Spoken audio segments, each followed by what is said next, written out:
At ayun na nga guys, kainan na kasi luto na yung buridibod. Ito yung paborito ng mga Ilocano gaya ko guys. Ayan, yung bunga ng malunggay oh. Ito yun, yung inano ko kanina, hinimay ko. Tapos may sahog siyang pritong tulingan. Ayan.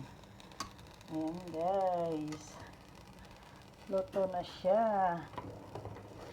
Yummy. Nilagyan ko pala ng Baguio beans guys kasi walang sitaw. Tapos talong, yung kamote, ayan na oh, nadurog-durog na. Tapos, yan, bunga ng malunggay. Ayan. Kain tayo guys. Namiss ko talaga ito guys na ulamin. Buti na lang nakakita kami kahapon ng ng bunga ng malunggay. Ang sarap, naglalaway tuloy ako. Ito, nagprito ako ng tulingan. Tigisa kami na asawa ko. Yan o. Pritong tulingan. Itong sahog niya.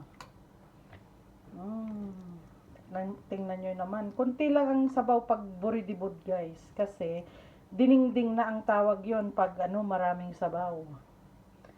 Ayan o. Luto na. Ang sarap-sarap naman.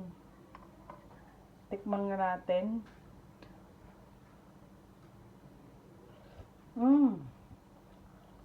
Grabe, yummy.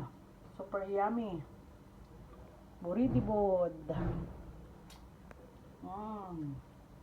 Sa mga Ilocano dyan na gustong bumili ng bunga ng malunggay, doon kayo sa 4 Caminos bumili guys. Masarap. Ayan o. Dalawang sahog niyan. Yummy. Thanks for watching everyone. Kain tayo.